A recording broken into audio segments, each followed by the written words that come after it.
1990 সালের ভয়ঙ্কর মারাত্মক এক কালো জাদুর ঘটনাকে কেন্দ্র করে আজ হান্টেড স্টেশনের 58তম একটি রোমহর্ষক মর্মান্তিক এপিসোড। এরকম ঘটনা হান্টেড স্টেশন ইতিহাসে আজ পর্যন্ত কখনো হয়েছে বলে আমার মনে হয় না। প্রতিবেশীর আর্থিক উন্নতি সহ্য করতে না পেরে মানুষ যে কতটা নিচে নামতে পারে সেটা আজ দেখতে পারবো এই ঘটনায়। এইটুকু আমি বলতে পারি, ঘটনাটা শুনতে শুনতে আপনারা ছেড়ে যেতে পারবেন না। এনিওয়ে, চ্যানেলকে সাবস্ক্রাইব করতে ভুলবেন না এবং এর পাশাপাশি নোটিফিকেশন বেল আইকন অন করতে ভুলবেন না। এমন অনেক ভৌতিক অলৌকিক ঘটনা আমাদের হান্টেড স্টেশনে অ্যাভেলেবেল। বেশি কথা না বাড়িয়ে সরাসরি ঘটনায় চলে আসা যাক।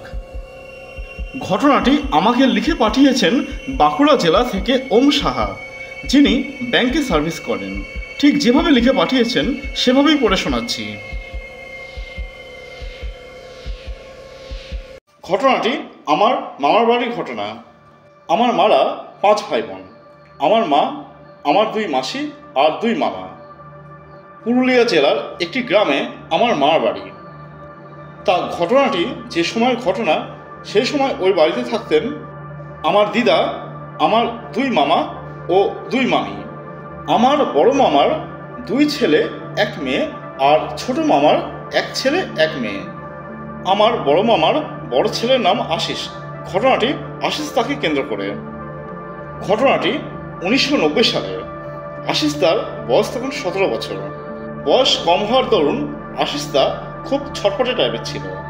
সবসময় তাকে কোনো না কিছু করতেই হবে। কখনো সে নিজেদের নারকেল গাছে উঠে নারকেল পাড়ছে, আবার কখনো ঘরের রেডিওটা খুলে দেখছে যে ওর মধ্যে কি আছে। তার এই স্বভাবের জন্য বাড়ির সবার কাছে তাকে কথা শুনতে হতো। তাই সে নিজেকে মনে মনে সবসময় একা মনে করত। সে সময় এখনকার দিনের মতন মনোরঞ্জনের জন্য মোবাইল, কম্পিউটার, ল্যাপটপ, কেবল কানেকশন এইসব কিছু ছিল না।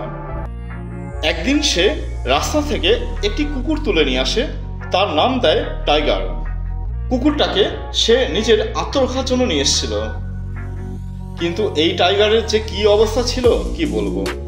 কুকুরের যে বেসিক ধর্ম, কাউকে কামড়ানো, দাপট নেওয়া, এই কুকুরটা এসব কিচ্ছু পারত না। কুকুরটা খুবই রোগা ছিল। আশিস দা প্রতিদিন সকালে তার এই পোষা কুকুর টাইগারকে নিয়ে হাঁটতে যেত। আশিস দার সাথে থাকলে সে রাস্তায় অন্যান্য বড় কুকুরদের দেখে ঘেউ ঘেউ করত। এবার মামার বাড়ির এক সংক্ষিপ্ত বিবরণ দিয়ে রাখি। আমাদের মামার বাড়ির আর্থিক অবস্থা ভালোই ছিল। সেই গ্রামে থাকা অন্যান্য লোকেদের তুলনায় তাদের ধনসম্পত্তি অনেক বেশি ছিল। সেই কারণে আশেপাশের কিছু লোক তাদেরকে দেখে হিংসা করত, বিশেষ করে তাদের পাশের বাড়ির লোক। আর এই আর্থিক উন্নতি সহ্য করতে না পেরে তাদের পাশের বাড়ির লোক তাদের বাড়িতে কালো জাদু করেছিল। উদ্দেশ্য, তাদের আর্থিক অবস্থা যেন খুব খারাপ হয়ে যায় এবং তাদের বাড়িতে যেন প্রাণহানি ঘটে। এরপর আশিস তার বাড়ির খারাপ সময় শুরু হয়ে যায়। ও হ্যাঁ, একটা কথা আমি তো বলতে ভুলেই গেছি। এরপর কুকুরটা একটা বদ অভ্যাস শুরু করে দেয়। মাঝে মাঝে একটা ব্যাপার যে কি হতো, আশিস দা যখনই খেতে বসতো, কুকুরটা এসে ভাতের থালা, ডাল, তরকারি সব ফেলে দিত। আর সেসব খাবার, যেমন ভাত, ডাল, তরকারি, সব মাটিতে ছড়িয়ে পড়ত। এতে আশিস দার টাইগারের ওপর খুব রাগ হতো। কিন্তু সে রাগ করে কি আর করবে, সেই তো কুকুরটাকে বাড়িতে এনেছে, আর সেই জন্য তো তাকে কষ্ট ভোগ করতেই হবে। ভাতের থালা ফেলে দিয়ে কুকুরটা সেই যে বেরিয়ে যেত, আর বাড়িতে আসতো মোটামুটি 1.5-2 ঘন্টা বাদে। বাড়িতে এসে কুকুরটা চুপ করে বসে থাকতো। কুকুরটার এই বদ অভ্যাসের জন্য বাড়ির লোক, যেমন কাকা, কাকিমা, আরও বাড়ির সবাই ভীষণ রেগে যেত। একদিন রাত্রিবেলায় বাড়ির সবাই ঘুমিয়েছিল। টাইগার আশিস তার খাটের নিচে শুয়েছিল। রাত তখন 2টো বাজে। বাড়ির পেছন থেকে এক শব্দ আসে। শব্দটা মনে হচ্ছে যেন কেউ পাথরের ওপর পাথর আঘাত করছে। আর এই আওয়াজটা আশিস তার বাবা, মা, কাকা, কাকিমা সবাই শুনতে পায়। আওয়াজটি এত জোরে হচ্ছিল যে সবার প্রত্যেকের ঘুম ভেঙে যায়। সবাই ভাবে এত রাত্রে আবার কিসের আওয়াজ।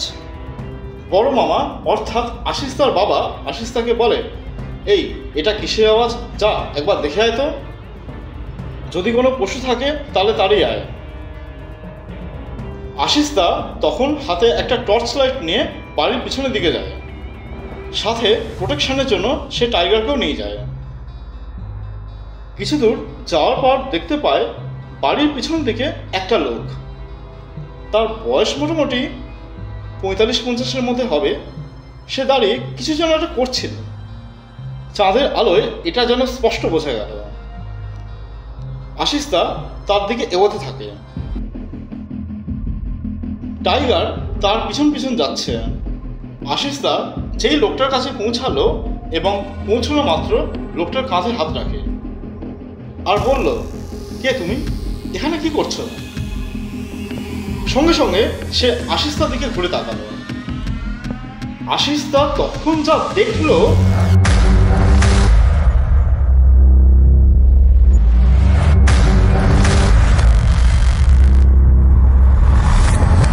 সেই থেকে আশিস দা ভয় জড়সড় হয়ে যায়। আশিস দা দেখলো লোকটা চোখে কোনো মনি নেই, চোখটা যেন পুরো সাদা, আর সেই চোখ থেকে লাল রক্ত পড়ছে। আশিস দা সঙ্গে সঙ্গে পালানোর জন্য দৌড়ালো, আবার কিছুটা গিয়ে থেমে গেল, কারণ সেখানে টাইগার ছিল না। আশিস দা দেখতে পায় ওই লোকটা ব্যাঙের মতন লাফিয়ে লাফিয়ে যেন ছোপের মধ্যে লুকিয়ে গেল। এই সব কিছু 25 থেকে 30 সেকেন্ডের মধ্যেই হয়ে যায়। আশিস দা যেন কিছু খাবার সময় পায় না। আশিস দা দেখলো টাইগার নেই, অনেক দূরে তাকিয়ে দেখলো টাইগার অনেক দূরে পালিয়ে যাচ্ছে। আশিস দা চিৎকার করে, টাইগার টাইগার, পালাস না পালাস না, আয়।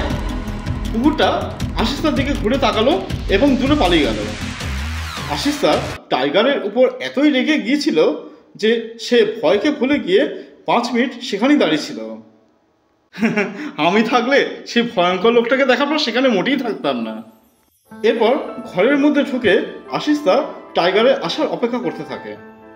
মনে মনে ভাবে, আসলে ওকে আচ্ছা করে দেবো, এই বিপদের মুখে আমাকে ছেড়ে চলে গেল। 2 ঘন্টা বাদে টাইগার বাড়িতে ঢোকে। বাড়িতে ঢোকার সাথে সাথে আশিস দা টাইগারের গলার বেলটা ধরে বলল, কিরে তুই তো একটা কুকুর, তাহলে তুই ঘেউ ঘেউ করছিল না কেন? তোরা তো ভূত প্রেত সবই তো দেখতে পাস, তাহলে আমাকে জানালি না কেন? ঘেউ ঘেউ করে কোনো সংকেত দিয়ে তো আমাকে বোঝাতে পেতে পারতিস যে ওটা ভূত, ওটা কোনো মানুষ নয়। বদমাশ কথাকার, লোকের কুকুরগুলো তখন ঘেউ ঘেউ করছিল, আর তুই আমার নিজের কুকুর হয়ে চুপচাপ ছিলি। টাইগার চুপ করে ভয় ভয় আশিস দার দিকে তাকাচ্ছিল। আশিস দা বলল, তোর থেকে বাইরের কুকুররা অনেক ভালো, তোকে আমি এত খাওয়াই আর তোর কোনো সাহস নেই। এই বিপদের সময় তুই আমাকে একা ছেড়ে চলে গেলি। শোন, এরকম আর যেন না হয়।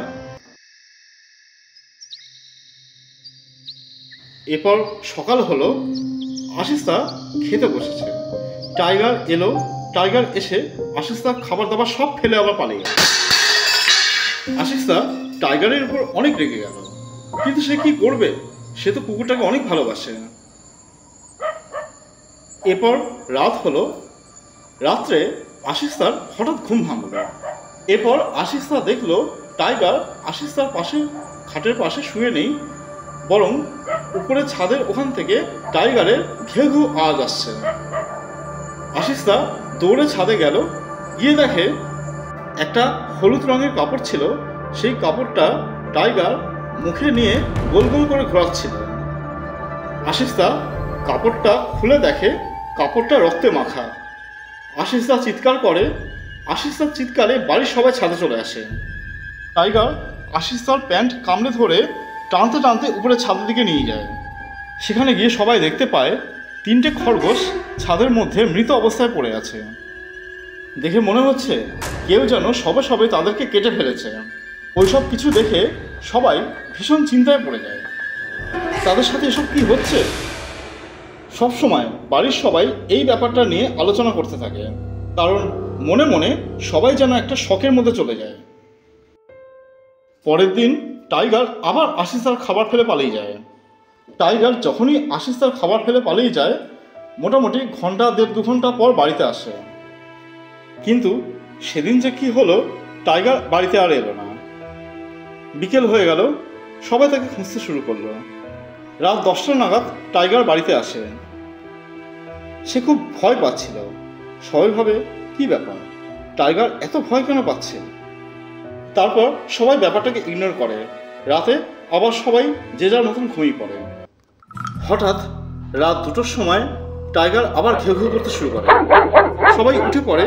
সে এত জোরে ঘেউ ঘেউ করছে যে সবাই বাড়ি বেরিয়ে আসে। সবাই ভাবে যে কি ব্যাপার, যে রাতে কেন এত বেশি ঘেউ ঘেউ করছে। এরপর সবাই ব্যাপারটা লক্ষ্য করে টাইগার যেন বাড়ির মেন গেটের দিকে তাকিয়ে ঘেউ ঘেউ করছে। আর আশিস্তার মা বাবা আর টাইগার এই 4 জনে গেটের সামনে যায়। সেখানে গিয়ে দেখে একটি মহিলা চুল খোলা সাদা শাড়ি পরে তাদের গেটের সামনে হেঁটে যাচ্ছে।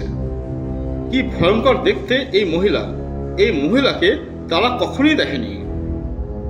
অডিয়েন্স জাস্ট ভাবুন তো, গ্রামে এরকম এত রাত বিরেতে একজন মহিলা এরকম সাদা শাড়ি পরে চুল খোলা রেখে যে বাড়ির সামনে হেঁটে বেড়াচ্ছে এবং যার মুখ সবার কাছে অজানা, তাহলে এই দৃশ্যটা কতটা ভয়ানক লেভেলের হতে পারে।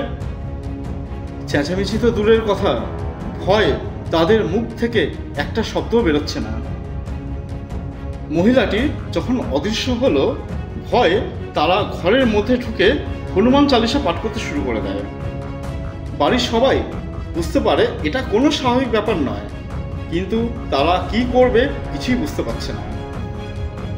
সকাল হলে আশিস্তার বাবা বাড়ির বাইরে বের হয়।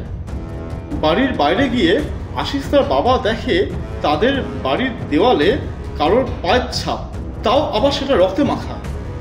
আর ওই পায়ের ছাপটা তাদের বাড়ির ছাদ পর্যন্ত গেছে। আশিস্তার বাবা বাড়ির সবাইকে এই ব্যাপারটা জানায়। আশিস্তার কাকিমা অর্থাৎ আমার ছোট মামি প্রচণ্ড কাঁদতে শুরু করে দেয়। আশিস্তার ঠাকুমা বলে, হে ভগবান, এই আমাদের সাথে কি হচ্ছে, ভগবান আমাদেরকে রক্ষা করো। আশিস্তার মা বলে, পণ্ডিত মশাইকে বাড়িতে ডেকে এনে বাড়িতে একটা যজ্ঞ করাতে হবে, বাড়ি শুদ্ধিকরণ করতেই হবে। আশিস্তার কাকা বাইরে বেরিয়ে যান। মোটামুটি ঘন্টা 2 বাদে আশিস্তার কাকা ফিরে এসে জানায় তাদের পরিচিত সেই পণ্ডিত 2 দিনের জন্য গ্রামের বাইরে বেড়াতে গেছেন। আশিস্তার কাকিমা এবং ছোট ছোট ছেলেমেয়েরা খুব ভয় পেয়ে যায়। আশিস্তার বাবা বলে, এই তোমরা ভয় পেও না, এই 2 দিন কোনো রকমে কেটে যাবে, আরে আমি তো আছি। আশিস্তার বাবা মনে মনে খুব চিন্তিত ছিলেন, কারণ এই জিনিসগুলো কোনোভাবেই বন্ধ হচ্ছিল না। দুপুরবেলায় মনে হচ্ছিল কেউ যেন বাড়ির দরজায় টোকা দিচ্ছিল। আশিস্তার বাবা আর আশিস্তার কাকা বাইরে গিয়ে দেখে সেখানে কেউ নেই। সন্ধ্যা হলে পরিস্থিতি আরো খারাপ হয়ে যায়। মনে হচ্ছিল কেউ যেন বাড়ির উঠানে বসে আছে। এরপর থেকে ঘরের ভিতরে থেকেও তারা খুব ভয় পেতে শুরু করলো। সন্ধ্যাবেলায় বাড়ির ভেতরেই তারা কোনো এক অজানা এক মহিলার কণ্ঠস্বর শুনতে পায়। বড় মামা অর্থাৎ আশিস্তার বাবাকে পাশের ঘর থেকে কেউ যেন নাম ধরে ডাকছে, রমেশ, রমেশ। এরপর ভয় আর কি করবে, ভয় সবাই একত্রিত হয়ে একটা ঘরের মধ্যে সবাই একসাথে বসে থাকে। মামিরা রান্নাঘরে খাবার বানাতে যেতে ভয় পাচ্ছে, সেই জন্য রান্নাঘরে মামারা আর দিদা একসাথে বসে থাকে এবং মামিরা খাবার বানায়। তারপর সবাই মিলে একটা রুমের মধ্যে সবাই শুয়ে পড়ে। ভয়ে 2 মামার এবং 2 মামি আর দিদার ঘুম আসছিল না। এরপর তারা হঠাৎ একটা শব্দ শুনতে পায়। শব্দটা আসছিল ছাদ থেকে। মনে হচ্ছে ওই ছাদে কেউ যেন জোরে জোরে হাঁটছে। এই আতঙ্কে সবার হৃৎপিণ্ড একদম কেঁপে উঠল। সবাই বুঝতে পারছে, অথচ কেউ কিচ্ছু করতে পারছে না। কোনোভাবে রাতটা কেটে গেল। ছোট মামা বলল, যে কোনো উপায় এবার পণ্ডিত মশাইকে ডাকতেই হবে।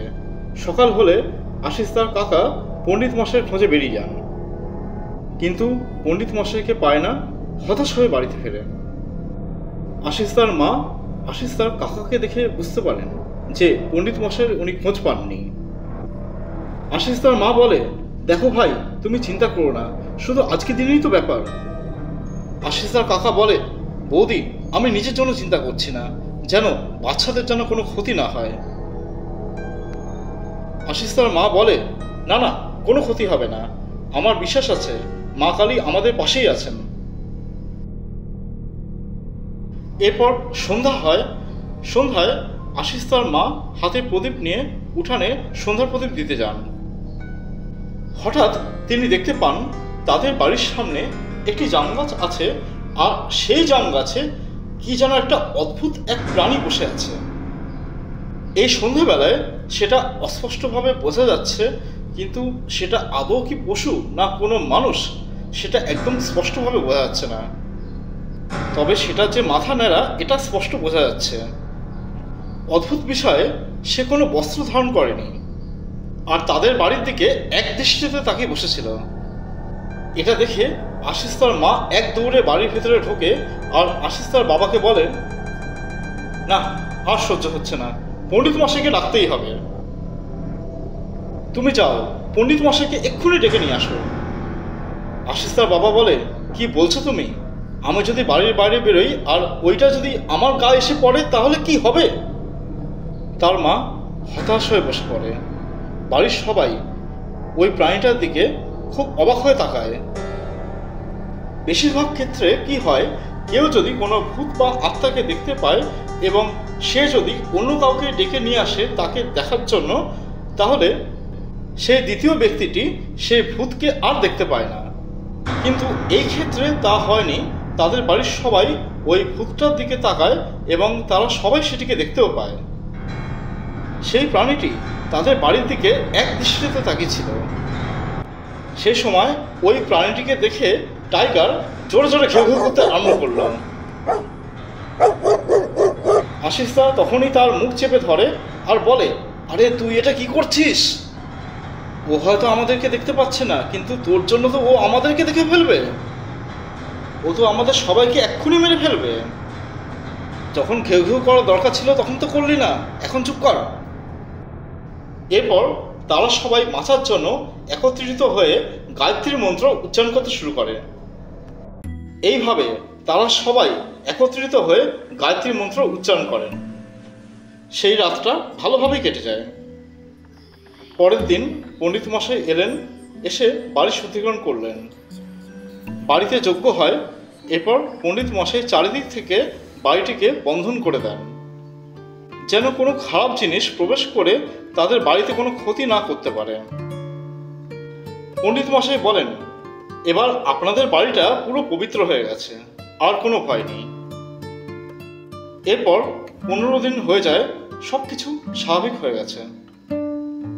আমাদের কুকুরটাও ভদ্র হয়ে গেছে, সে আর আগের মতন ভাত থালা ফেলে না। শুধু মনে হচ্ছিল এই বাড়িতে আগে যেন কিছুই হয়নি।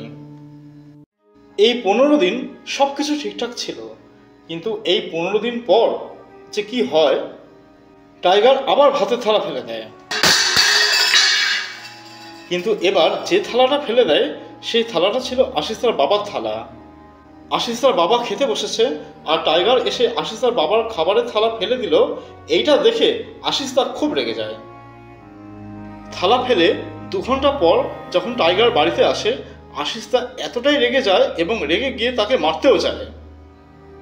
আশিসদার বাবা বলেন, থাক থাক, ছেড়ে দে, মারিস না। কুকুরটা মন খারাপ করে চুপচাপ এক জায়গায় বসে থাকে।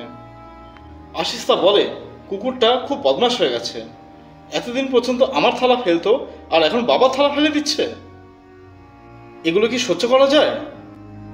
আশিসদা এবার কুকুরটার উপর খুব রেগে যায় আর ঘুমানোর জন্য ছাদে চলে যায়। সে সময় গরমকাল ছিল আর টাইগার ঘরের মধ্যেই বসেছিল। এমন সময় ঘরের মধ্যে বসে থেকে জানলা দিয়ে টাইগার এমন একটা জীবকে দেখতে পায়, যেটা দেখার পর সে দৌড়ে ছাদে চলে যায়।